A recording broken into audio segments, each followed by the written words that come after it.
நம்ம செய்யற செயல் எல்லாத்துலயுமே நமக்கு வெற்றி கிடைக்கணும்னா அதுக்கு கவனம் அப்படிங்கிறது ரொம்ப முக்கியமான ஒண்ணு.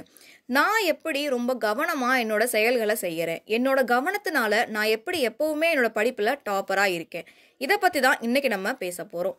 ஃபர்ஸ்ட் கான்சன்ட்ரேஷன், கவனம் அப்படின்னா என்ன அப்படிங்கிற சின்ன டெஃபினேஷன் பார்த்துடலாம். அதுக்கு முன்னாடி என்னோட சேனலை சப்ஸ்கிரைப் பண்ணிருக்க ஃப்ரெண்ட்ஸ் எல்லாருக்குமே ரொம்ப ரொம்ப நன்றி. வீடியோக்குள்ள போயிடலாமா? ஹலோ மக்களே, நான் உங்க Harsha. Welcome to Harsha TNPSC class. நமக்கு பிடிச்ச ஒரு விஷயத்த தெரிஞ்சே நம்ம வேணாம் அப்படின்னு ஒதுக்கி வைக்கிறதான் கான்சென்ட்ரேஷன். ஒரு செயலுக்காக இன்னொரு செயலை ஒதுக்கி வைக்கிறது. இப்போ எனக்கு படிக்கணும் அப்படிங்கிறது ரொம்ப இம்பார்ட்டன்ட் அப்படின்னா அப்போ எனக்கு பிடிச்ச மொபைலையும் என்னை டிஸ்ட்ராக்ட் பண்ணுற மற்ற விஷயத்தையும் நான் தெரிஞ்சே கொஞ்ச நேரத்துக்கு இது வேண்டான்னு சொல்லி தள்ளி வைக்கிறது தான் கான்சென்ட்ரேஷன். கவனம் இல்லாம நம்ம என்ன செஞ்சாலுமே அது நமக்கு பயன் தராது. சின்ன எக்ஸாம்பிள், ஒரு உடஞ்ச பாத்திரம் இருக்கு, அந்த பாத்திரத்தை வச்சு தண்ணி பிடிச்சி ஊற்றணும்னு சொல்லிட்டு நீங்க சேலஞ்ச் பண்ணி பிடிச்சி ஊற்றினாலுமே என்ன ஆகும்? வேஸ்ட். அப்ப அந்த உடஞ்ச இடத்தெல்லாம் ஒட்ட வச்சுட்டு தண்ணி பிடிச்சி ஊற்றினாதான் அது நமக்கு யூஸ்ஃபுல்லா இருக்கும். கவனம் அப்படிங்கிறது வாழ்க்கையில எந்த ஒரு செயல் செய்யறதுக்குமே ரொம்ப ரொம்ப முக்கியமான ஒண்ணு. டிஸ்ட்ராக்ஷன் அப்படிங்கிறது எல்லாருக்குமே பொதுவான ஒன்று. அந்த டிஸ்ட்ராக்ஷனை ரெண்டு வகையாக பிரிக்கலாம். ஒன்று வெளியிலேருந்து வர டிஸ்ட்ராக்ஷன், இன்னொன்று நமக்குள்ளேயே ஏற்படுற டிஸ்ட்ராக்ஷன். வெளியிருந்து வர டிஸ்ட்ராக்ஷன் நம்ம ஃப்ரெண்ட்ஸ்னால, ஃபேமிலினால வர காமனான ஒரு டிஸ்ட்ராக்ஷன்ஸ். திடீர்னு ஃப்ரெண்ட்ஸ் வீட்டுக்கு வந்துருவாங்க, ரிலேட்டிவ்ஸ் வந்துருவாங்க, மூவி போகலான்னு வீட்டில் கூப்பிடுவாங்க, நமக்குன்னு சில கமிட்மெண்ட்ஸ் நம்மளையே தெரியாமல் வெளிலேருந்து வரும். அது நமக்கு வெளியிலேருந்து வர டிஸ்ட்ராக்ஷன்ஸ். கவனச்சிதறல்.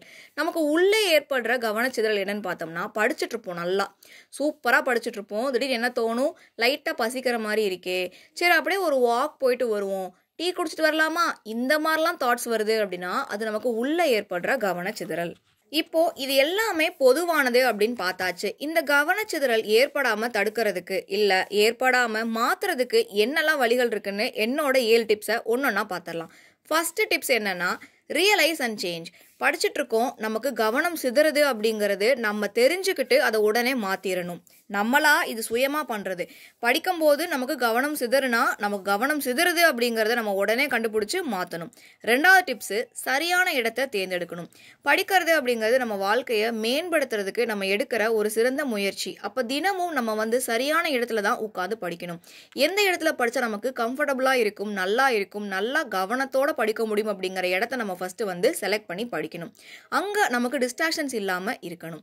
மூணாவது tips, avoid mobile phone and TV. இந்த அவாய்ட் அப்படிங்கிறது அப்படியே மொத்தமாக தொடவே கூடாதான்னு கேட்டால் அப்படி இல்லை. தூக்கம் வராமல் காலையில் 5 மணிக்கு திடீர்னு எந்திரிச்சிடுறோம் ஒரு நாள். அப்போ நம்ம என்ன பண்ணணும்? உடனே குடுகுடுன்னு ஓடி போய் ஒரு புக் எடுத்து படிக்க ஆரம்பித்தா அந்த நாள் ஃபென்டாஸ்டிக்காக இருக்கும். நிஜமாவே இது வரைக்கும் இதை ட்ரை பண்ணாதவங்க ட்ரை பண்ணி பாருங்கள். இப்போ தான் நீங்கள் புதுசாக படிக்கிறீங்க அப்படின்னா சடனாக முழிப்பு வந்துடும். சில நாள்லாம் பார்த்தீங்கன்னா ஒரு 4 மணி 5 மணிக்கெலாம் முழிப்பு வந்துடும். அப்போ நீங்கள் புக் எடுத்து படித்து பாருங்களேன், அந்த நாள் ராத்திரி முடிகிற வரைக்குமே எவ்வளோ சூப்பராக இருக்குது அப்படிங்கிறது தெரியும். அதுவே காலைல கண் முழிச்ச உடனே மொபைல் ஃபோனை எடுத்து பார்த்தோம் அப்படின்னா அந்த நாள் எப்படி இருக்குது அப்படிங்கிறதையும் நீங்கள் கம்பேர் பண்ணி பார்த்து தெரிஞ்சுக்கோங்க. அப்போ எந்தெந்த நேரத்தில் என்னென்ன பண்ணணும் அப்படிங்கிறத தெரிஞ்சு பண்ணினாலே நமக்கு கவனம் அப்படிங்கிறது அதிகமாக நமக்கு கிடைக்கும். 4வது டிப்ஸு, ஹேண்டில் எம்டி பேப்பர். படிக்கும்போது எப்பயுமே ஒரு வெள்ளை பேப்பரை உங்கள் பக்கத்தில் வச்சுக்கோங்க. இந்த மாதிரி கவனச்சிதறல் ஏற்படும் போது உங்களுக்கு என்னெல்லாம் சிந்தனைகள் வருது அதை அதில் எழுதி வைங்க. படிச்சுட்டு இருக்கீங்க, அப்பா ஃபோன் பண்ண சொன்னார் அப்படிங்கிறது ஞாபகம் வருதுன்னா அதை எழுதி வைங்க. வெளியில் எங்கேயாச்சும் போய் படிச்சுட்டு இருக்கீங்க, அங்கே உங்கள் ஞாபகம் வருது, வீட்டுக்கு வரும்போது அம்மா அந்த பொருளெல்லாம் வாங்கிட்டு வர சொன்னாங்களே, ஓகே, அதை பேப்பரில் எழுதி வைங்க. இந்த மாதிரி உங்களுக்கு என்னெல்லாம் தோணுதோ, எந்தெந்த செயல்களை அடுத்தடுத்து பண்ணணும் அப்படிங்கிறது தோணுதோ அந்த பேப்பரில் எழுதிட்டீங்க அப்படின்னா கவனத்தை சிதற விடாமல் நம்ம தொடர்ந்து படிக்கிறதுக்கு அது உதவியாக இருக்கும். 5வது tips, takes note for better concentration. படிச்சுக்கிட்டே இருந்தால் கொஞ்சம் நேரத்தில் போர் அடிச்சிரும், டயர்டாயிரும். அப்போ படிக்க படிக்க நம்ம நோட்ஸ் எடுக்கணும். நோட்ஸ் அப்படிங்கிறது சம்மரைஸாக இருக்கலாம். இப்போ நீங்கள் 1 மணி நேரம் படிக்கிறீங்க, அந்த 1 மணி நேரம் என்ன படிச்சிங்க அப்படிங்கிறத ஒரு சம்மரைஸாக, ஒரு பேராகிராஃபாக இதான் நான் படித்தேன் அப்படின்னு எழுதி பார்த்தீங்க அப்படின்னா படிக்கிறத ரொம்ப ஆர்வமாக பண்ணலாம். 6வது, ப்ராப்பர் ஃபுட் அண்டு ரெஸ்ட். நம்ம எவ்வளோதான் மாங்குன்னு படித்தாலும் சரியான உணவும் சரியான தூக்கமும் இல்லை அப்படின்னா என்ன வேலை செஞ்சாலுமே அது வேஸ்ட்டு. படிக்கிறதுன்னு இல்லை, வேறு என்ன வேலை செஞ்சாலுமே அது நமக்கு 100% ரிசல்ட்டு கொடுக்காது. சரியான உணவு நம்ம உடலுக்கு தேவை எனர்ஜிக்காக, சரியான தூக்கம் நம்ம பிரெயின் ஃபங்க்ஷனிங்க்கு தேவை. இது ரெண்டையும் நம்ம கவனமாக கையாளணும். கடைசி டிப்ஸு, 7வது டிப்ஸு, நம்ம ஏன் இதை பண்ணிகிட்ருக்கோம் அப்படிங்கிற நம்மளுடைய குறிக்கோளில் நம்ம தெளிவாக இருக்கணும். இந்த ஒரு செயல் செஞ்சால் நமக்கு கிடைக்க போகிற இலக்கு இதுதான் அப்படிங்கிறத தெளிவு இருந்தாலே நம்மளுடைய இந்த ஓட்டத்தை, வெற்றி பயணத்தை யாருனாலையுமே தடுக்க முடியாது. உங்களுக்கு இந்த வீடியோ பிடிச்சிருந்தா ஃப்ரெண்ட்ஸ் அண்ட் ஃபேமிலிக்கு ரெஃபர் பண்ணுங்க. சேனலை நீங்க இன்னும் சப்ஸ்கிரைப் பண்ணாம இருக்கீங்கன்னா சப்ஸ்கிரைப் பண்ணிக்கோங்க. டெலிகிராம் சேனல்ல ஜாயின் பண்ணாம இருக்கீங்கன்னா ஜாயின் பண்ணிக்கோங்க. டிஎன்பிஎஸ்சி படிக்கிற ஸ்டூடெண்ட்ஸ்க்காக தான் எக்ஸ்க்ளூசிவா இந்த சேனல் இருக்கு. ஸோ உங்களுக்கு ஸ்டடி ஓரியன்டா என்ன டவுட் இருந்தாலுமே நீங்க யூடியூபோட கமெண்ட்ல கேட்கலாம். அதே மாதிரி டெலிகிராமோட கமெண்ட்ல கேட்கலாம்.